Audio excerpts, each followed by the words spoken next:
Assalamualaikum warahmatullahi wabarakatuh. Selamat pagi, salam sejahtera bagi kita semua, salam sehat selalu, dan salam ekspor. Kembali lagi di Wah, Export Expert Talk yang kali ini edisi spesial karena kali ini sudah memasuki episode yang ke-42 dan juga tentunya kali ini kita memasuki episode pertama di tahun 2022. Nah, saya Agung Haris Setiawan, Haris, host dari Export Expert Talk, mengucapkan tentunya selamat tahun baru kepada pemirsa TV Desa dan juga tentunya pemirsa Export Expert Indonesia. Nah, pada kesempatan kali ini kita kehadiran expert yang nanti akan bicara lebih detail mengenai pengalaman beliau, kemudian ceritanya beliau, kenapa akhirnya beliau ini getol melakukan ekspor, karena tema pada pagi hari ini adalah insaf impor, istiqomah ekspor. Nah, ini menarik sekali karena pada tahun 2021 luar biasa Indonesia mencatatkan ekspor terbesar sepanjang sejarah Indonesia merdeka, dan juga selain ekspor juga terbesar, surplusnya juga kita mencatatkan yang luar biasa. Jadi Indonesia mencatatkan surplus lebih dari 30 miliar dolar. Nah, pada pagi hari ini kita kehadiran Mas Ardian Prawira Yuda. Selamat pagi Mas Yuda, apa selamat kabar? pagi Pak Haris. Baik, Alhamdulillah Pak. Pak Haris gimana Alhamdulillah. kabar Pak? Alhamdulillah Mas Yuda. Ini sebelumnya kami ucapkan terima kasih dan juga tentunya mengucapkan selamat tahun baru kepada Mas Yuda dan tentunya kepada tim Gurita yang selama tahun 2021 sudah istiqomah, ya bahasa kita nih, istiqomah melakukan ekspor. Betul Pak, istiqomah insya Allah. Insya Terima kasih Pak Allah. Haris. Siap, siap. Nah, ini kita ingin bicara santai-santai Mas Yuda, karena ini tahun baru, kita juga ingin memberikan semangat ekspor itu lebih bergelora di tahun 2022 ini. Jadi kita ingin dengar ceritanya Mas Yuda, yang Mas Yuda ini saat ini menjabat selaku CCO-nya Gurita, ya, gurita.com, Betul ya. Pak, betul. Nah, ini kita pengen dengar ceritanya karena temanya kan tadi sudah kami sampaikan nih Mas Yuda, insaf impor, istiqomah ekspor. Nah, ceritanya dulu nih, impornya itu dulu seperti apa, kok sekarang bisa insaf itu bagaimana, dan karena tentunya otomatis kita juga berbicara bisnis juga, ya, ekspornya itu ke depan Mm-mm. seperti apa nih, karena tadi sudah dijelaskan di awal bahwa Indonesia luar biasa, surplus tahun ini sepanjang sejarah itu paling besar, lebih dari 30 miliar dolar US dollar, kemudian ekspornya juga luar biasa besarnya. Nah, tentunya potensi di 2022 dan kedepannya akan lebih besar lagi. Nah, kita pengen dengar dulu nih dari Mas Yuda, ya, panggilnya ya, Mas Yuda, ya, Betul Pak, Yuda untuk panggilannya. menceritakan ceritanya saja lah, kita memberikan inspirasi, motivasi kepada kita semua, Mas Yuda. Silakan, Mas Yuda. Ya, ya. Sebelumnya terima kasih banyak Pak Haris kesempatannya nih bisa ngobrol-ngobrol santai di pagi ini gitu. Jadi mungkin sambil ngobrol santai lebih enak kalau saya sharing juga Pak ya, Oh, boleh. biar lebih Langsung nih. jelas. Langsung Siap, siap, aja. siap. Gitu. Jadi memang benar dulu memang bisnisnya adalah impor, Pak. Cuma karena Hmm. satu dan lain hal kita harus pivot ke ekspor gitu. Nah, ceritanya bagaimana itu ini ada di slide ini, Pak. Nah, dulu ini memang bisnis Jadi impor dulu, Mas hmm, Yuda dan teman-teman getol melakukan impor, ya. betul getol sekali gitu. Malah di awal-awal ini kita belum sempat kepikiran buat ekspor sama sekali di Hmm. awal karena masih masih terlalu nyaman nih sama bisnis Ya, impor ini Pak gitu. siap, siap, Ini siap. dari tahun berapa ya? Kita dari tahun 2015 itu sudah impor Pak gitu. Hmm. Nah, itu di zamannya gitu. Jadi kalau kita bahas impor bisnis ya di zamannya memang ini bisnis yang seksi sekali Pak gitu. Jadi Hmm. kita dulu lihat orang Indonesia yang pengen belanja dari luar negeri ini banyak banget gitu. Jadi kita lihat Hmm. potensi itu nih, seberapa Hmm. besar potensinya. Ini ada datanya sedikitnya 18 juta orang Indonesia yang visit website di luar negeri dan Di tahun mayoritasnya adalah 2015 ya itu. Mas Ya, Yuda? ini kebetulan datanya 2017, Pak. Ini lagi hot-hotnya nih di tahun 2017 ya. segitu. Ya, 2017. Itu kita memang start di 2015, tapi itu masih masih grow ya bisnisnya ya. Dan Hmm. hot-hotnya ini di tahun 2017 itu wah udah pemainnya semakin banyak, terus orang juga udah mulai traction-nya semakin tinggi gitu. Dan ini memang kecenderungan orang Indonesia pada saat itu ingin beli dari luar negeri gitu. Karena Hmm. masih brand oriented banget ya. Terutama di sini ada sebenarnya ada dua segmen, Pak. Jadi orang Indonesia ini ada yang mereka ingin beli brand, ini biasanya mereka cari dari negara-negara seperti US, UK, Hmm. dan negara-negara Eropa gitu. Ada juga sebagian yang Asia seperti Jepang sama Korea. Ada juga yang mereka pengen dapat harga murah gitu, dan biasanya mereka nyarinya di website dari negara Cina gitu, Pak. Ya. Oke. Nah, di sini dulu yang saya geluti adalah eh, impor dari negara-negara yang branded itu seperti US, UK dan lain Hmm. sebagainya gitu. Karena kita ngelihat datanya memang sebagian besarnya di situ orang orang cari barangnya gitu. Dan kalau istilahnya kita bisnisnya barang premium gitu Pak ya branded itu harga masih masih bisa kita atur, masih bisa kita mainin karena mereka akan compare dengan branded yang ada di Indonesia dan itu harganya kalau kita impor sendiri dari sana ini jauh lebih murah di zaman itu Pak ya. Di zaman itu. Nah ini boleh kita nih, di zaman itu impornya apa nih, Mas Yuda nih? Nah, sebenarnya kita semacam jasa titip barang Pak, just tip. Ya, jadi sebenarnya produk apa aja kita bisa gitu, mulai dari fashion, mulai dari kerajinan. Nah, fashionnya pun macam-macam. Ada apa namanya fashion buat perempuan, ada pakaian, ada juga sepatu, ada aksesoris seperti jam gitu. Memang kita open buat semua jenis produk. Tapi market di Indonesia sepertinya lebih banyak memilih sepatu, Pak, gitu. Karena sneakers itu di zaman itu memang lagi heboh-hebohnya gitu, sneakers-sneakers yang dari luar negeri. Gitu. Jadi kalau bisa di persentage mungkin sekitar 80%-an itu sepatu, Pak, sneakers Hmm. gitu. Dan harganya di atas berapa tuh? 10-20 juta ya? Nah, itu dia, Pak. Nah, harga ini kita ambil dari luar negeri, Pak ya. Itu harganya di sekitar 50 sampai $60 itu sneakers yang Oke. umumnya. Nah, 60 dolar ini untuk yang brand-brand yang kita sudah tahu di sini lah, Pak, gitu, yang ada logonya contreng gini dan lain-lain gitu.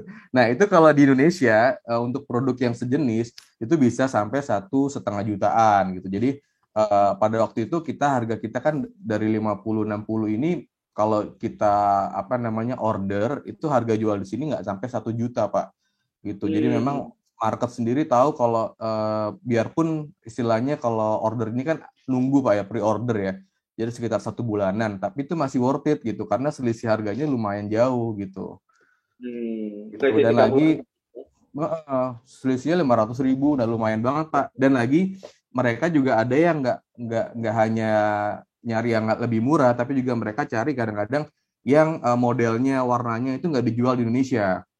Nah itu Hmm. yang enaknya gitu Pak, zaman itu gitu. Oke. Dan Nah itu yang makanya, mm, spesial-spesial itu harganya bisa jauh lebih mahal ya berarti ya, Mas Yuda ya? betul, ya kalau yang spesial itu enaknya di Indonesia nggak ada pairing-pairing buat di Betul. compare Pak gitu. Jadi harga berapapun biasanya dimakan kalau dia suka ya sama Iya. produknya gitu. Oke, siap, siap, siap. Menarik nih. Terus selanjutnya apa? Selain tadi sneakers ya, berarti ya. Dan dari Mhm. Amerika rata-rata ya, Mas Yuda ya. Ya, Oke, oke. Lanjut Mas Yuda. ya itu. Jadi perusahaan atau startup yang kita apa jalani waktu itu namanya ini Pak, gudang impor Hmm. gitu. Jadi kita memang jasa Kayaknya titip lumayan terkenal tuh Mas Yuda tuh, gudang di impor tuh. iya Pak, di Di zamannya Indonesia ya. lumayan. Di zamannya lumayan terkenal gitu karena awal-awal kita launching ya itu belum banyak pemainnya jadi kalau memang orang lagi cari barang dari luar negeri itu biasanya ya ketemunya kalau nggak kita ada beberapa kompetitor lain tapi itu nggak banyak gitu dan ini dulu gudang impor negara-negara yang biasa kita terima order ini dari US, UK, Jepang, Korea sempat juga kita ambil produk dari Cina Pak gitu Hmm. walaupun ya 90% masih di US sih marketnya waktu itu. barang-barang US ini banyak banyak pilihannya, harganya juga cenderung lebih miring Pak gitu. Jadi US sendiri karena websitenya banyak, yang jual banyak, mereka ini sangat sering ngadain event sale promo itu bener-bener murah Pak gitu. Yang tadinya sepatu $50 itu bisa sampai belasan dolar aja gitu. Belasan Dan sampai dolar. di Indonesia harganya masih tetap jutaan itu tadi ya. Iya, kalau kita order kan nggak sampai 500.000 tuh, di sini masih Ya, jutaan gitu. Itu kebayang ramenya. Ini contoh apa namanya produk yang waktu itu kita order dari Korea nih Pak, ada Villa Disruptor yang warna putih nih. Ini waktu itu lagi booming banget ya, sampai kita harus harus nyetok banyak gitu biar nggak kehabisan gitu. Biasanya kita pre-order sampai pada saat itu kita stok gitu. Nah, ini di zaman itu emang gudang impor ini kita ya namanya gudang impor dulu area kerjaan juga kita seperti gudang ini Pak. Jadi kita buat processing barang yang kita kirim dari luar di apa namanya dikirim dulu ke gudang kita. Nah, dari gudang kita baru kita istilahnya break bulk ya, kita kirim satuan ke customer-customer yang order tadi gitu. Ini yang masih di gudang impor.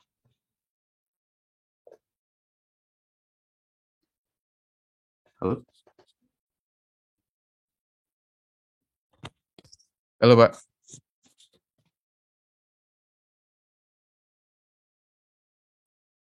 Suaranya Ya, sudah agak keputus nih tadi nih Mas Yuda nih. oh, Nah, kirain saya. lanjut nih.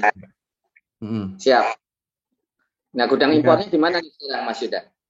Nah, gudang impor ini selama 5 tahun itu berjalan, alhamdulillah pada saat itu bagus Pak, lancar segala macam. Kita melayani customer juga ada beberapa channel, ada websitenya gudangimpor.com. Kita juga banyak traffic di Instagram, ada Line dan WhatsApp segala macam. Ini alhamdulillah customer kita banyak. Ada juga reseller di Indonesia juga banyak gitu yang dia sepatunya order dari kita dijual lagi gitu. Nah, ini memang karena kita bermainnya waktu itu untuk produk 50-60 dolar Pak ya untuk sepatu ya. Ini bagus banget pada saat itu marketnya karena kita juga 60-50 dolar itu di Indonesia kan masih masih di bawah de minimis waktu itu. De minimis Ya, ya, value-nya ya. kan $75. Nah, itu jadi memang awal awal apa namanya awal kita berpikir untuk pivot itu karena ada sesuatu nih Pak terkait sama Hmm. regulasi terutama de minimis itu gitu. Nah, Jadi ini mungkin ya sebelum cerita lebih detail lagi perlu dijelaskan nih Mas Yuda. De minimis itu apa? Dan tadi itu waktu itu standarnya berapa? Kenapa akhirnya getol untuk melakukan impor itu tadi? ya de minimis itu batas nilai barang barang itu tidak terkena bea masuk dan pajak Pak gitu. Hmm, Nah, pada saat itu de minimisnya adalah 75 USD. Artinya oke. kalau kita impor barang di bawah 75 itu tidak kena bea masuk dan pajak. Nah, kalau kita impor di atas itu nilainya kena bea masuk dan pajak. Nah, pada situ memang Oh, oke. karena nilainya sepatu 50 60 ini ya masuk sini aman-aman aja, harganya pun masih bagus, masih kompetitif karena tidak kena bea masuk tadi, Pak. Seperti itu. Hmm, oke, oke. Nah, itu menarik sekali. Berarti memang pada waktu itu barang masuk ke Indonesia asal harganya, harga jual ya, harga jual di sana atau harga di sininya tuh Mas Yuda? Yang di bawah Harga jual di 75 sana. dolar. Harga jual di Oke. sana, ya. Oke, jadi kita kalau beli di sana nilainya uh, di bawah 75 dolar masuk ke Indonesia tidak kena pajak ya pada waktu itu ya.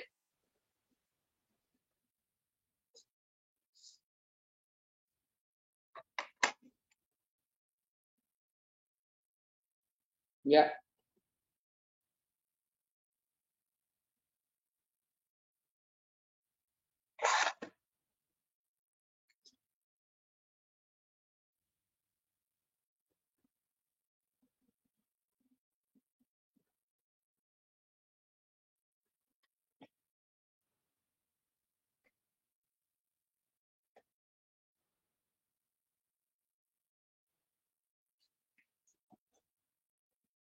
ya, Mas Yuda terputus nih kelihatannya.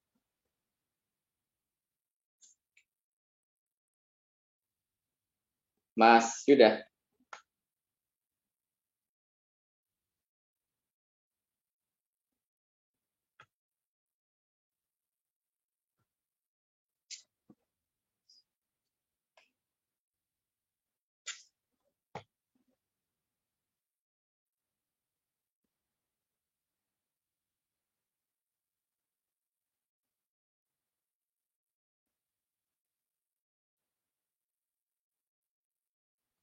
Halo, sorry Pak, Halo, keputus.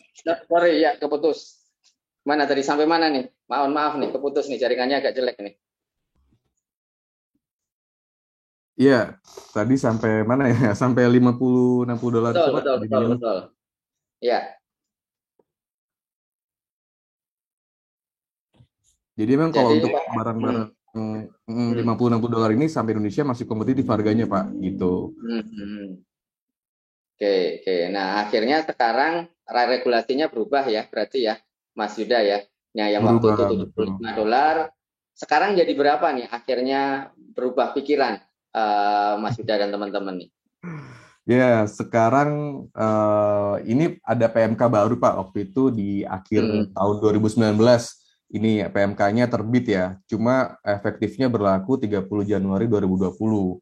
Nah, ini salah satunya merubah de minimis value-nya jadi $3 Pak, gitu. Yang tadinya hmm, tujuh hmm, puluh lima jadi $3 gitu. Dan ini efeknya sangat besar pada saat itu untuk bisnis gudang impor ini, Pak. Karena memang produk yang kita apa namanya kirim nilainya di atas $3 pastinya gitu kan, karena hmm, hmm. sneaker segala macam itu apa namanya nggak akan bisa kurang dari $3 gitu. Contoh sneakers nih, ini karena masuk apa namanya objek buat biaya masuk segala macam, ini ada biaya masuknya 30%, ada lagi PPN dan PPh 10% masing-masing. Jadi sampai sini yang tadinya sepatu masih di bawah 1 juta, sampai sini bisa Ya, 1,5 juta lebih sampai 2 juta gitu Pak. Artinya sama market di Indonesia pun udah nggak kompetitif gitu. ya, ya, ya, Emang ya, ya. ini di tahun 2020 awal 20 ya. Januari. Betul Pak. Oke. Jadi pada waktu kenaikannya hampir 500.000 sampai 1 juta ya berarti harganya ya ketika sampai di sini ya Mas Yuda ya. Dan itu Betul Pak. menjadi bisnis impor yang pada waktu itu tidak menarik. Tapi khususnya ini menarik, yang menjadi menarik karena ada perubahan regulasi dari semula yang USD 75 menjadi USD 3. Yang pada waktu itu memang pesaingnya juga waktu itu belum terlalu banyak yang awal-awalnya ya. Mulai banyak, terus akhirnya juga regulasinya juga berubah. Sekarang akhirnya yaitu ke ekspor. Tetapi sebelum kita bicara ke ekspor, de minimis value ini tadi ketika $3 ini, kalau nggak, menurut saya nih Mas Yuda nih, kelihatannya sekarang jadi barang-barang yang di bawah USD $3 jadi banyak juga ya di Indonesia ya. Betul nggak itu Mas Yuda? Ya betul Pak. Ya memang itu ini ya, itu dari negara Cina ya kebanyakan untuk Betul, betul, betul, produk-produknya. betul. Karena kalau produk dari negara US, apalagi Eropa, itu kan branded dan itu nggak segitu harganya. Memang jadinya regulasi ini jadi angin segar juga buat sebagian produk yang harganya di bawah $3 justru gitu kan. Hmm. Mereka jadi istilahnya biarpun nggak sama marketnya ini segmen, tapi ya mereka udah udah bisa ini sendiri, udah bisa apa merajai pasar impor ini Pak gitu, karena nggak ada pesaing di atas $3 gitu. Jadi otomatis ke filter nih barang-barang dari luar yang masuk gitu. Ya, ya, ya. Jadi ini betul yang terjadi saat ini. Kenapa bisa dibilang barang Cina itu banyak sekali beredar di Indonesia, tetapi barang-barang yang beredar itu malah barang-barang yang nilainya mungkin murah ya, mungkin semacam casing handphone, nggak tahu ya, charger, barang-barang elektronik yang murah, mungkin pakaian juga yang nilainya di bawah $3. Jadi kelihatannya ini salah satu apa namanya eh, regulasi yang memungkinkan, atau bahasanya ini celah lah, kalau kami bilang ini celah. Saya dari perwakilan juga pemerintah, sebetulnya dengan mengurangkan minimal value ini, itu pemerintah berusaha menekan impor nih Mas Yuda. Jadi semulanya 75, ya udah ditekan sekali menjadi $3. Kenapa nggak bisa di nol kan? Karena ini udah peraturan juga, kita nggak bisa apa namanya menghilangkan atau mungkin memaksimalkan, karena itu semuanya akan berlaku sebaliknya. Tentunya kalau kita tekan semaksimal mungkin, impornya juga semaksimal mungkin biayanya ditekan, tentunya nanti produk kita ke negara lain pun juga akan mengalami hal yang serupa. Tetapi ini sebetulnya salah satu hal yang dilakukan pemerintah untuk menekan impor, walaupun ternyata celahnya juga ada, di mana akhirnya banyak produk luar negeri yang nilainya malah nilai kecil mudah sekali masuk ke Indonesia. Nah, ini sebetulnya salah satunya kenapa kita ingin menggelorakan ekspor nih, Mas Yuda nih. Jadi kalau produk-produk yang dari luar negeri itu bisa menyerbu Indonesia, ya kenapa kita nggak gantian menyerbu ke negara mereka, kita menjadi raja global juga begitu. Nah, ini mungkin Mas Yuda bisa ceritakan setelah ini tadi bicara ternyata regulasinya mengakibatkan harus pivot, berubah haluan, atau bertobat ya bahasanya ya, yang semula impor dan akhirnya sekarang tidak mau impor lagi. Nah, ini kenapa sekarang menjadi ekspor nih Mas Yuda nih? Apakah memang ada peluang bisnisnya di situ nih sekarang? Nah, iya, betul banget Pak. Jadi memang karena regulasi ini juga, kita awalnya juga fight ya, istilahnya biarpun regulasi berubah ya, saya yakin semua pemainnya juga akan follow regulation juga harusnya kan. Dan market juga masih besar, market impor saat itu gitu. Cuma ya kita sambil paksain ya, bahasanya sambil paksain jalan, ternyata memang nggak bisa seperti dulu Pak gitu. Tractionnya makin lama makin turun segala macam. Nah, ini yang dari situ kita mulai berpikir nih, apa bisnis ini tetap kita lanjutin, apa kita pivot gitu. Nah, memang ya memang karena sebenarnya untuk ekspor, untuk pivot ke ekspor ini kita udah ada inisiatif dari beberapa tahun yang lalu. Cuma memang belum kita eksekusi karena ya ini kita sudah terlalu nyaman di impor ini gitu Pak. Untungnya lebih besar impor ya pada waktu itu ya. Iya, lebih besar impor gitu. Dan istilahnya kalau kita ngebangun buat ekspor kan dari nol lagi nih gitu. Jadi ya kita jalan aja terus. Nah, sampai titik ini di awal tahun 2020 ternyata di Q1, Q2 ini semakin turun, Pak.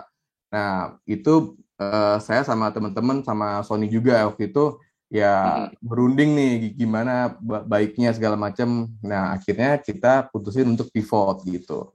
Dan kita tetap di divisi yang sama karena kita background-nya adalah cross border. Jadi kita tetap di bisnis cross border itu. Yang kita pivot adalah yang tadinya kita impor, kita jadi ekspor gitu. Sementara mekanisme operasional segala macam kita udah punya ilmunya nih selama kita impor gitu. Tinggal kita balik aja dan kita cari customer baru di sana. Produknya juga kita cari lagi gitu. Sebenarnya cara-caranya mirip. Sama ya, antara impor dan ekspor itu sama ya.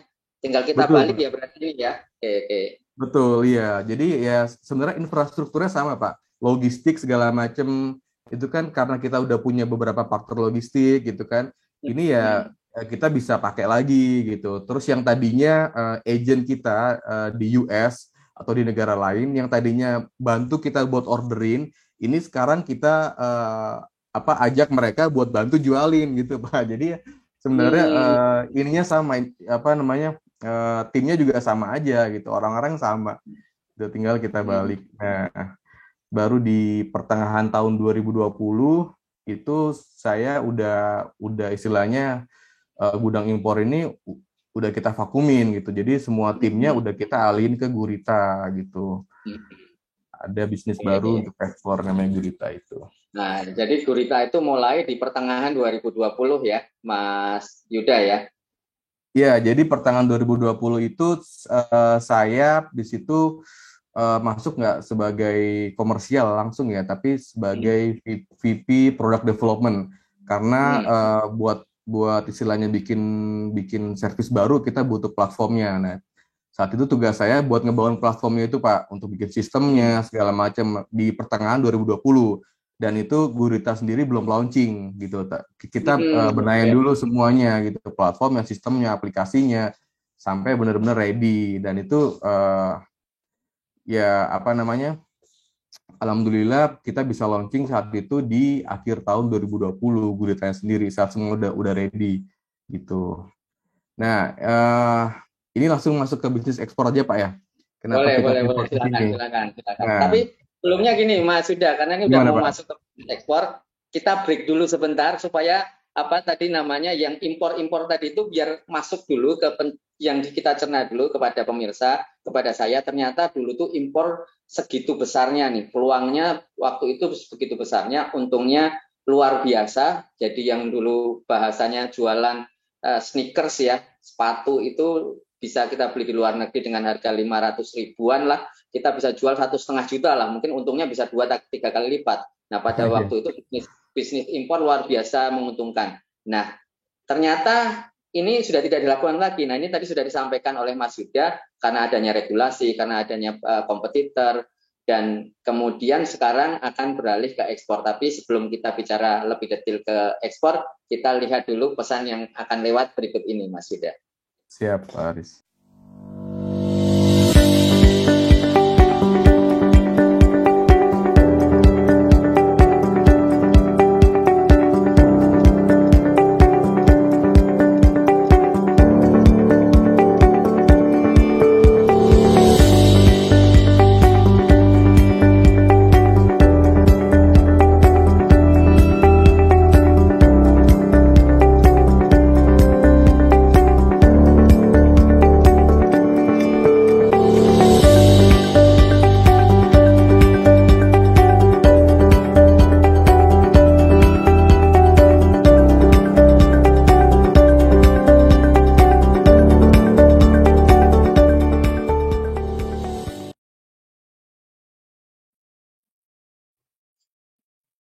Salam ekspor. Kembali lagi di Export Expert Talk, sebuah acara podcast mengenai ekspor yang hadir tiap hari Sabtu jam 9 sampai dengan 10 pagi. Nah, kali ini episode pertama di awal tahun 2022, kita kehadiran Mas Yuda yang tadi sudah menceritakan gurihnya bisnis impor di kala itu. Nah, saat ini Mas Yuda akan berbicara lebih lanjut, lebih detail, dan memotivasi kita semua tentunya kenapa kita harus melakukan ekspor. Nah, ayo sekarang silahkan dilanjutkan Mas Yuda mengenai bisnis ekspornya, kenapa sekarang kita ini harus ekspor. Mungkin tambahan lagi, bahwa tahun 2021 ekspor Indonesia itu sudah mencapai rekor terbesar dalam sejarah Indonesia merdeka. Jadi surplusnya pun juga kita mengalami surplus yang terbesar. Jadi ini luar biasa dukungan ekspor terhadap ekonomi Indonesia. Silakan Mas Yuda. Oke, siap Pak Haris. Terima kasih. Saya lanjut ya. Oke, Jadi, terima kasih. Jadi bisnis impor itu karena ada regulasi segala macam, kita putusin untuk pivot. Nah, pivotnya menjadi bisnis ekspor. Kenapa? Karena pertama kita udah punya basicnya, basic untuk bisnis cross border, yang dimana infrastrukturnya sama, logistik, partner segala macam ini sama. Yang kedua, memang bisnis ekspor ini sedang bagus-bagusnya nih, kita lihat potensinya sangat besar sekali gitu. Yang kalau kita compare ke impor sebenarnya justru jauh lebih besar ekspor gitu. Kita lihat saja sendiri potensi di luar negeri, potensi pasar. Kita lihat diaspora dulu ya. Diaspora ini kan sebenarnya target utama dari produk Indonesia. Nah, diaspora sendiri jumlahnya ada 8 juta lebih diaspora di seluruh dunia. Ini target yang sangat banyak dari produk Indonesia. Terus kalau kita lihat transaksi secara umum, transaksi global online seluruh dunia, ini nilainya juga sangat besar, 3,9 triliun USD. Yang kalau kita compare tadi market size-nya impor cuma 800 ribu aja gitu. Kalau kita compare ekspor, di sana ternyata transaksinya 3,9 triliun gitu. Wah, ini besar banget nih. Makanya kita harus garap nih gitu, pivotnya ke bisnis ekspor karena ini satu hal. Dan yang kedua, kita lihat juga pemerintah dan lain-lain memang sangat concern sekali dengan UKM, dengan produk-produk Indonesia gitu. Yang kalau kita lihat juga ternyata produk Indonesia ini memang terkendala saat ini untuk ekspor ke luar negeri gitu. Baik dari sisi mereka belum punya knowledge-nya, belum punya experience-nya, terkendala sama regulasinya, Belum lagi yang paling utama adalah mereka tidak ada buyernya gitu, cara-cara connect ke buyer segala macam ini yang jadi kendala. Nah, dengan kita bisnis ekspor, ini selain marketnya besar, kita juga punya dampak sosial nih di Indonesia. Kita juga bisa membantu UKM Indonesia agar mereka bisa naik kelas gitu. Jadi UKM-UKM atau produk-produk Indonesia yang bisa mendunia gitu, menjadi brand-brand global gitu. Jadi memang kenapa kita saat itu memang nggak lama pikirnya, oke kita pivot ekspor ya, karena dua hal ini gitu, karena potensi besar dan karena punya impact yang positif di Indonesia. Seperti itu, Pak Haris.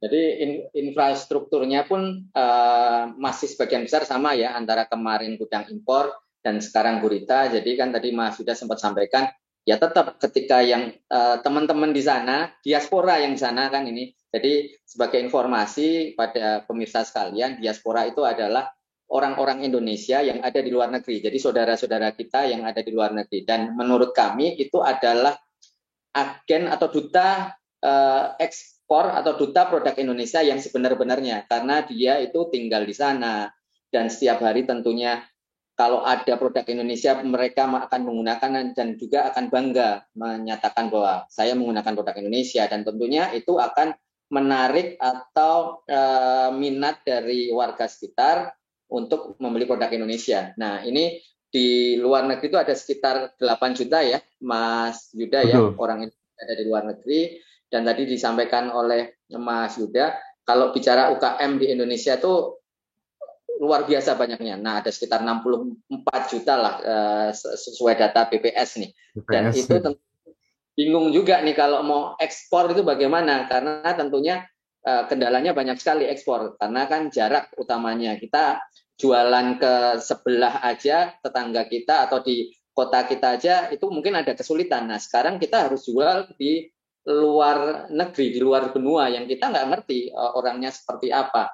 Nah, ini dukungan gurita seperti apa, dan apakah caranya tuh memang kita menggunakan diaspora kita atau teman-teman saudara-saudara kita di luar negeri, atau bagaimana nih Mas Yuda? Ya, jadi memang cara-cara awalnya adalah kita mau diaspora, betul Pak. Memang mereka ini sebagai agen-agen kita untuk memasarkan produk Indonesia gitu. Karena selain mereka sudah familiar dengan produknya, mereka juga secara komunikasi lebih mudah gitu kalau kita dengan diaspora ketimbang kita langsung targetin ke natives yang di sana gitu. Kayak kita nggak mungkin jualan istilahnya rendang atau sambal yang pedes ke orang bule di US gitu kan. Gitu. Jadi memang ngeracunin tuh nanti malahan. iya, yang ada komplain. Ini apa nih? Pedes banget. Gitu. Gitu Pak. Jadi memang bisnis ekspor ini menariknya ya. Kita ini nggak kayak bisnis impor yang kita cuma terhubung sama customer di Indonesia, terus yang penting kita beli barangnya dari luar negeri selesai, cuma gitu aja simple. Nah, menariknya bisnis ekspor ini ternyata kita perlu bikin satu ekosistem penunjang gitu Pak. Jadi mungkin kita sudah punya jaringan di sana, sudah punya koneksi diaspora misalkan, tapi tetap kita harus bisa merangkul semua komponennya ini. Makanya kita di sini di Gurita ini salah satu tujuannya adalah untuk membangun ekosistem global ini. Jadi yang kita udah punya infrastrukturnya tadi berupa logistik, kemudian ada platform digital, kemudian kita juga punya mekanisme untuk packing, dokumen-dokumen izin segala macam. Ini yang kita coba jadikan alat untuk menjembatani supply di Indonesia produk-produk UKM, seller-seller dengan demand yang ada di luar negeri. Salah satunya yang utama adalah diaspora tadi. Terus yang kedua ada pembeli-pembeli dari baik retail maupun B2B, ada juga restoran sebagai target customer kita juga gitu. Yang juga kita harus selain dari supply dan demand, yang juga harus kita hubungkan adalah seperti pemerintah, ada ITBC juga, kemudian ada kementerian-kementerian UKM, ada kementerian lain, ini juga perlu kita rangkul juga di sini Pak, di satu ekosistem ini, karena memang kalau Jadi apa namanya? Saya balik lagi ke permasalahan UKM tadi Pak ya. Kenapa UKM ini susah untuk ekspor? Salah satunya adalah penyebabnya adalah logistik Pak.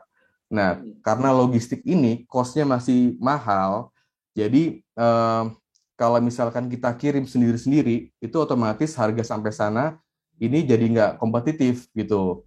Kita akan kalah harganya sama produk dari negara lain, dari negara Cina, dari negara Vietnam, Thailand segala macam. Nah, eh, salah satu eh, salah satu alasan kenapa kita perlu bangun ekosistem adalah kita bisa mengkonsolidasikan logistiknya gitu Pak. Jadi agar kita bisa menciptakan satu mekanisme logistik yang murah gitu.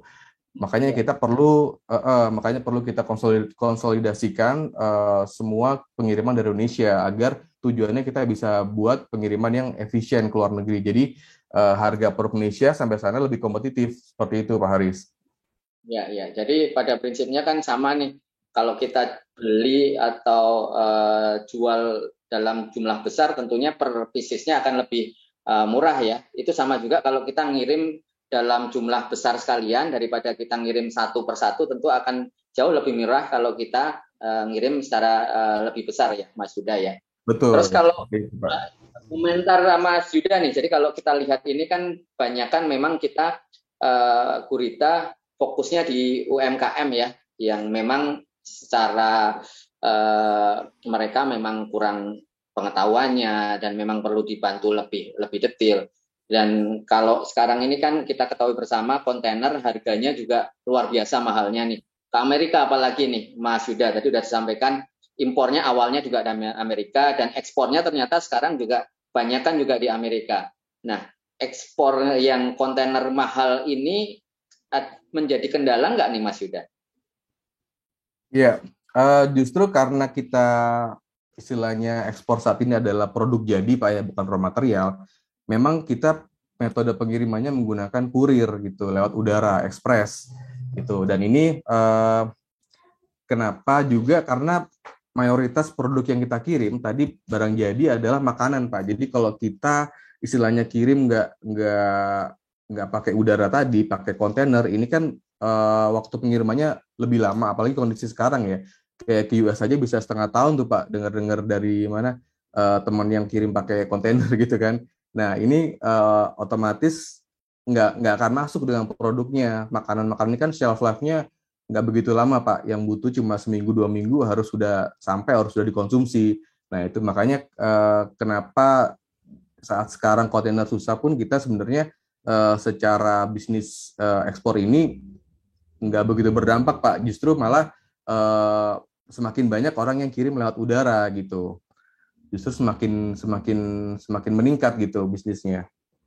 Ya, wah ini luar biasa, berarti mengambil kesempatan dalam kesempitan mungkin ya bahasanya ya. Jadi kita mengambil peluang di sini. Kita bisa mengambil peluang karena betul seperti yang tadi disampaikan Mas Yuda, selain mahal, kontainernya itu susah sekali. Kita mau kirim ke Amerika lah contohnya lah. Itu karena tadi disampaikan hampir setengah tahun, apalagi kalau produknya produk makanan. Makanan itu kan ada kadaluarsanya ya. Jadi tentunya kalau kadaluarsa kita kirim ke sana, makanannya sampai sana terus tinggal sebulan 2 bulan itu mungkin nggak akan bisa dijual lagi. Nah ini salah satu alternatif yang dilakukan oleh Gurita ini adalah menggunakan kurir atau menggunakan pesawat ya, Mas Yuda ya. Nah tentu kita jadi berpikiran nih tentunya nih. Betul tadi pesawat itu cepat. Harga mungkin nggak tahu apakah juga mengalami kenaikan. Tetapi tentunya kita juga paham pesawat itu pasti mahal nih Mas Yuda nih. Bisa ada alasannya kenapa bisa jalan nih dan sebesar apa sih ekspornya yang sudah dilakukan nih? Oke, jadi mungkin saya masuk ke tentang Gurita dulu Pak ya. Gitu. Oke, siap. Ya, jadi memang betul melalui udara ini cenderung lebih mahal, jauh lebih mahal bahkan ya. Tapi kita punya trik Pak sebenarnya. Jadi Gurita ini kan kita menjual produk Indonesia ke luar negeri yang sasaran utama adalah diaspora Pak. Nah, memang kalau untuk pengiriman ini kirim sekali banyak pasti lebih murah daripada satu satuan kan Pak. Nah, Ya, ya, ya. salah satu trik yang kita gunakan untuk bisa menekan harga jual adalah kita cari resellernya sebenarnya Pak. Kita cari agent yang Hmm. bisa bantu untuk juali di sana gitu. Nah, agent ini kita kirim-kirim produk ke agent ini itu sekali banyak Pak. Jadi sekali kirim ini 30 kilo seperti itu. Nah, nanti agent-agent kita yang di sana adalah diaspora itu, ini mereka akan distribusikan kembali. Mereka bisa jual kembali ke komunitasnya sesama diaspora di luar negeri. Nah, ini salah satu yang kita lakukan untuk menekan harga pengiriman melalui udara tadi, Pak. Gitu. Karena saat ini karena makanan-makanan yang kita kirim ini shelf life-nya nggak begitu lama, memang harus digunakan melalui udara pengirimannya gitu, belum bisa melalui kontainer laut seperti itu, Pak Haris. Contohnya makanan-makanan apa nih, Mas Yuda nih? Kalau Nah, lihat gambar contohnya, makanan-makanan umum di Indonesia tuh, Mas Yuda. ya betul Pak. Jadi makanan-makanan tradisional Indonesia yang di luar negeri ini jarang dijumpai Pak gitu. Misalkan ada gudeg, ada gado-gado, ada juga bakmi gitu yang mereka ini susah lah buat buat dapetin di luar negeri gitu. Ya, kalaupun dapat rasanya bagi mereka mungkin dianggap tidak ori ya, berarti ya. Iya betul. Rasanya juga pasti beda. Dan itu bisa sampai ke tadi disampaikan ini Amerika, Kanada, Australia, itu bisa sampai ke sana dan masih bisa dimakan di sana ya, Mas Yuda ya. Masih Pak, masih fresh gitu. Jadi memang salah satu apa namanya istilahnya kelebihan kita ya, ya kita punya knowledge untuk bisa kirim, untuk bisa handling pengiriman makanan itu Pak. Jadi pengirimannya pun nggak seperti produk umumnya gitu. Kadang ada produk makanan yang kita butuh special packaging untuk pengiriman itu. Misalkan perlu kita tambahin styrofoam, thermal jacket, ice gel, dan itu juga harus ada komposisi yang pasnya. Nah ini kita sudah research lah Pak, sudah pernah kita trial dan error juga. Kalau mau kirim produk ini bagusnya pakai metode apa? Nah ini kita sudah ada di Gurita gitu. Nah, ini bisa dikasih contoh nih. Seumum apa nih makanan yang dikirim Gurita ke luar negeri dan ngirimnya sampai sejauh mana nih? Kita pengen tahu nih, Mas Yuda nih. Ya, Tadi udah uh, kan ada bakmi ya, bakmi, gado-gado. Ada yang lain nggak? ada banyak sekali Pak, rendang, terus masakan Manado itu juga ada. Ada juga apa kayak pisang bolen, ada bolu, ada mooncake, banyak Pak. Nah, ini berarti semuanya makanan-makanan yang siap siap dimakan ya, bukan makanan kaleng, makanan yang kita temuin di supermarket itu ya, bukan seperti itu ya. Berarti ya, Mas Yuda ya. Iya, ada beberapa yang makanan kaleng juga, tapi memang lebih banyak makanan-makanan yang siap disaji tadi itu ready meals lah istilahnya ya. Oke, dan itu paling jauh dikirim kemana nih Mas Yuda nih? Kalau lihat gambarnya nih udah ada bule-bule juga nih, jadi tidak hanya diaspora atau saudara-saudara kita di luar negeri, tetapi ternyata teman-temannya juga sudah mulai menyukai makanan Indonesia nih, sepertinya. Ya, kita kirim paling banyak memang ke US Pak, ke US sama Australia, tapi juga ada beberapa yang ke UK. Ini contoh apa namanya yang ada teman-teman bule ini di UK Pak, domisilinya mereka gitu. Terus ada juga di Saudi Arabia, Jepang, ini juga banyak gitu. Tapi yang paling utama memang di US sama di Australia, dua negara itu paling besar. Ngirim berapa lama nih? Jadi pertanyaannya, karena kan tadi memang makanan kaleng ada. Kalau makanan kaleng oke lah, itu mungkin sampai ke sana seminggu, 2 minggu, sebulan pun masih nggak ada masalah. Asal masih di dalam kaleng, kemasannya tertutup rapat, itu nggak ada masalah. Kita pasti bisa aman memakannya. Nah, tapi kalau makanan-makanan yang tadi disampaikan Mas Yuda tuh ada rendang tuh contohnya, kemudian gado-gado, bakmi. Nah, itu kira-kira sampai berapa lama nih dari Indonesia terus sampai di luar negeri, di Amerika, itu sampainya berapa lama Mas Yuda? Ya, rata-rata waktu pengiriman dari barang itu di pick up sama kurir di Indonesia Pak ya, sampai dengan negara tujuan itu 3 sampai 5 hari Pak.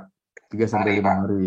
Itu ke US, ke Australia, ke Saudi rata-rata sama sekitar segitu. waktu pengirimannya. Sorry Pak Aris. Nah, itu yang sampai ke sana, maaf nih, sebentar.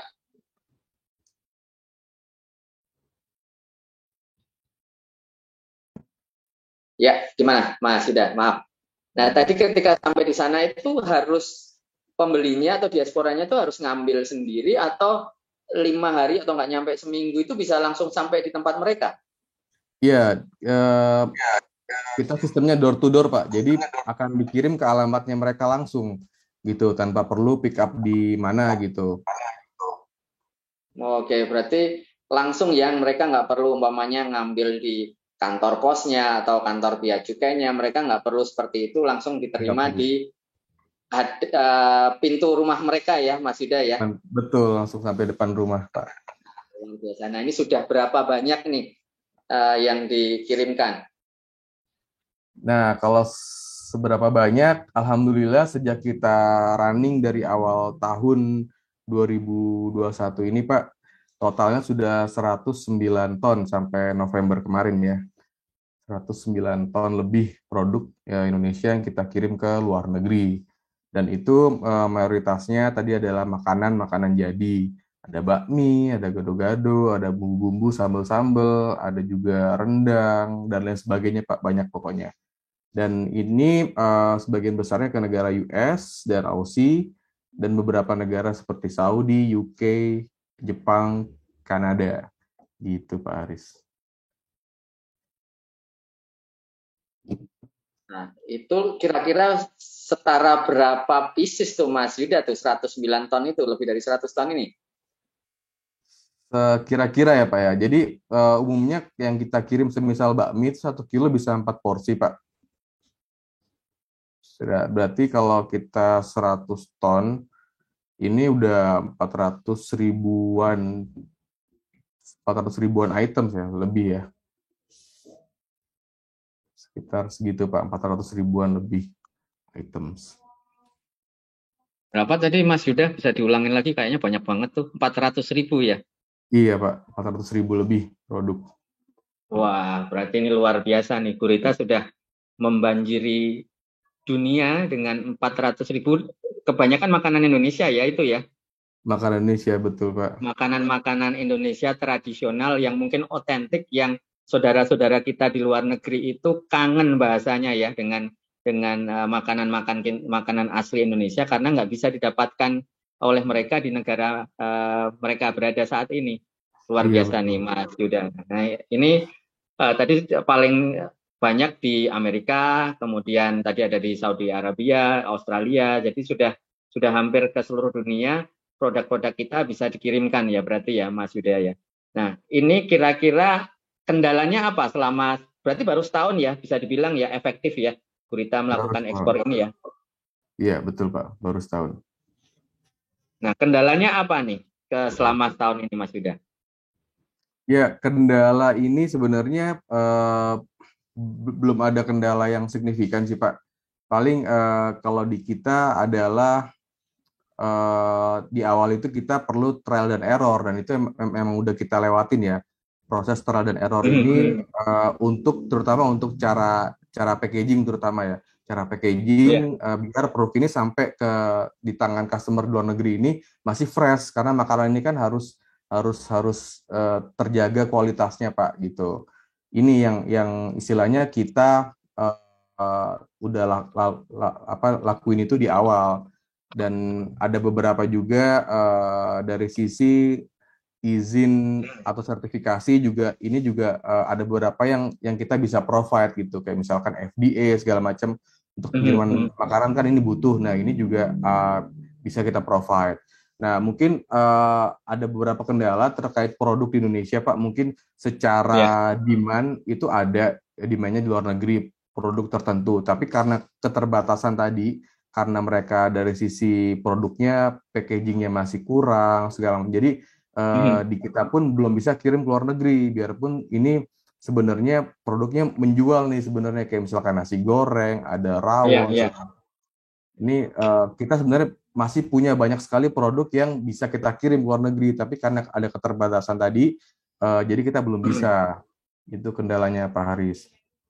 Ya, nah kalau bisa dibilang seperti itu tadi Mas Yuda sampaikan ada perizinan-perizinan yang bisa dibantu oleh Gurita ya, karena seperti kita ketahui bersama UKM tuh ya kadang mereka nggak tahu mengurus perizinan itu seperti apa, mereka harus pergi kemana, dan tentu mereka kadang-kadang lebih ketakutan lah tentunya, takut biayanya mahal dan yang lain-lain. Nah, Gurita bisa bantu itu semua nggak nih? Tadi kan udah disampaikan bahwa sudah ada sekitar 400.000 lebih produk Indonesia disebar ke seluruh dunia. Dan itu rata-rata memang produk-produk UKM nih, yang bisa dibilang mereka pun mungkin nggak kepikiran bahwa produk mereka itu bisa dibeli oleh orang di luar negeri. Nah, kalau ada UKM yang ingin ikut serta dipromosikan, produk mereka bisa juga di luar negeri, itu caranya bagaimana? Dan apakah bisa dibantu terkait perizinan dan hal-hal yang lain nih, Mas Yuda nih? Ya, jadi sangat bisa Pak. Sebenarnya secara teori sangat bisa. Cuma dari kita memang beberapa produk yang istilahnya masuk untuk join untuk request seperti itu sangat banyak gitu. Nah, kita sendiri di internal Gurita pun perlu memilah-milah nih. Perlu kita kurasi juga mana produk yang memang bisa kita bawa di awal, mana produk yang masih butuh development gitu.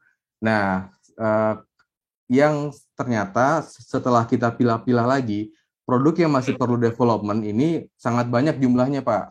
Gitu. Makanya salah satu strategi kita di Gurita ini di tahun 2022 ini adalah kita ingin buka satu semacam development center gitu, istilahnya yang akan kita tempatin di daerah-daerah. Nah, gunanya itu adalah itu. Jadi kita develop produknya. Kalau mereka butuh perizinan segala macam kita akan bantu, termasuk sampai pemasarannya gitu. Dari sisi packaging, branding segala macam kita juga akan bantu di situ Pak. Gitu. Memang caranya harus seperti itu. Karena saking banyak jumlahnya tadi Pak, kita perlu fokus per daerah-daerah nih gitu untuk development-nya. Seperti itu Pak Haris. Ya, berarti saat ini Gurita ada di Jakarta ya, Mas Yuda ya, dan di tahun 2022 akan ekspansi bahasanya mungkin ke seluruh Indonesia, ke seluruh pelosok Indonesia supaya bisa menggait UKM yang lebih banyak. Betul seperti itu ya, Mas Yuda ya? Betul bisa banget, dikasih bocoran nggak ke daerah mana saja nih kira-kira nih? Supaya yang teman-teman nih di tahun 2022 ini bisa udah mulai, wah ini Gurita mau datang ke sini nih kira-kira begitu. Di mana aja nih Mas Yuda? Ya, jadi memang target kita seluruh Indonesia betul Pak. Cuma untuk di tahun 2022 kita hanya ada di beberapa titik aja. Targetnya adalah di Bandung, Surabaya, dan ada juga di Bali. Gitu. Oke, jadi paling nggak sudah Jawa sudah tercover, Bali itu juga sudah bisa mengambil wilayah timur pun juga bisa masuk ke situ ya, Mas Yuda ya. Iya betul Pak. Siap, luar biasa nih. Nah, nggak terasa nih Mas Yuda, kita ngobrol-ngobrol sudah hampir 1 jam dan Mas Yuda sudah menceritakan ke kita semua mengenai prosesnya dari semula Gurita dan tim itu melakukan impor dan kemudian sekarang sudah beralih ke ekspor dan ternyata ekspornya ini lebih banyaknya sekarang ke produk-produk makanan, produk-produk UKM. Nah, Mas Yuda bisa memberikan penyemangat nih kepada kita, mungkin semacam closing statement kepada para pelaku usaha di Indonesia, khususnya UKM, supaya tetap bersemangat. Karena mungkin tadi seperti sudah kami sampaikan bahwa saat ini produk dari luar juga secara mudah masuk ke Indonesia ya, Mas Yuda ya tadi sudah disampaikan dengan de minimis yang sekarang menjadi $3 itu bahkan sekarang produk-produk yang murah lah, yaitu mungkin mudah didapatkan oleh masyarakat dan itu kebanyakan dari Cina. Nah, banyak juga UKM kita yang merasa tersaingi di situ dan akhirnya mereka juga bilang jualan di Indonesia saja sekarang susah. Ini gimana kita mau jualan di luar begitu. Nah, Mas Yuda bisa memberikan semacam tips dan triksnya kepada kita semua supaya si para UKM ini bisa tetap bersemangat dan tentunya melihat peluang ke depan bahwa ekspor ini menjadi jawabannya begitu Mas Yuda. Silakan Mas Yuda. Ya, oke Pak Haris, thank you. Jadi memang pesan buat teman-teman UKM, tetap semangat buat terus memproduksi produk-produk yang berkualitas, karena memang produk Indonesia ini saya yakin adalah produk yang memiliki uniqueness sendiri gitu, yang nggak dipunya dari negara lain. Baik dari sisi raw materialnya, sampai dengan kalau makanan ini racikan bumbu-bumbunya. Ini yang kita alamin juga ya dari beberapa feedback dari teman-temannya diaspora, native-native di sana, yang mereka juga istilahnya testing makanan Indonesia, mereka sangat suka gitu. Jadi memang istilahnya sebenarnya kita di Indonesia ini punya banyak sekali produk yang berkualitas gitu. Jadi teman-teman UKM ini harus tetap semangat untuk improve kualitas itu gitu. Nah, nanti dari sisi bagaimana cara packagingnya, bagaimana cara distribusinya, dari pemasarannya, ini jangan khawatir karena di Indonesia sudah banyak sekali yang akan bisa bantu itu gitu, termasuk salah satunya kami Gurita di sini yang akan akan membantu bagian itu. Jadi kita bisa bareng-bareng nih buat produk Indonesia bisa membanjiri pasar global, tapi kita punya part sendiri-sendiri nih. Jadi dari UKM harus fokus produksi dengan kualitas yang baik, dengan kapasitas yang stabil. Nanti part yang lain akan kita coba kolaborasikan dengan pihak-pihak yang lain, seperti itu Pak Haris. Siap. Jadi pada intinya memang kita harus kolaborasi karena kita harus yakin bahwa produk Indonesia itu ternyata memang diminati di luar negeri. Dan tetap semangat ya tentunya ya Mas Yuda ya, walaupun tadi memang banyak kendala, kemudian kesulitan, tapi tadi seperti Mas Yuda sampaikan, kalau tadi terkait perizinan, produk development, packaging, itu semuanya sudah ada bidangnya. Salah satunya pun dengan Gurita siap membantu untuk itu. Betul begitu ya, Mas Yuda ya? Siap, Pak. Siap. Nah, ini luar biasa, berarti sudah jelas bahwa Mas Yuda itu sudah insaf dari impornya dan sekarang istiqomah ekspor. Nah, istiqomahnya ini bagaimana? Ternyata itu juga membuat kita semua untuk bersemangat bersama-sama bersama Mas Yuda, bersama Gurita, dan bersama seluruh masyarakat Indonesia untuk bersama-sama kita untuk ekspor produk Indonesia ke seluruh dunia. Jadi membuat produk Indonesia merajai tidak hanya di Indonesia, tetapi juga menjadi juara atau raja juga di pasar global. Begitu ya Mas Yuda ya. Terima kasih sekali lagi kami ucapkan selamat tahun baru 2022. Semoga di tahun 2022 ini tentunya COVID sudah mulai reda, ekonomi bisa berjalan kembali, dan tentunya ekspor kita semakin meningkat, tidak hanya sama seperti tahun lalu, bahkan kita ingin meningkat double, lebih besar lagi, sehingga tentunya bisa mensejahterakan masyarakat Indonesia lebih banyak. Sekali lagi kami ucapkan terima kasih Mas Yuda. Salam buat keluarga, salam buat teman-teman Gurita. Tetap semangat, tetap jaga kesehatan, dan salam ekspor. Salam ekspor.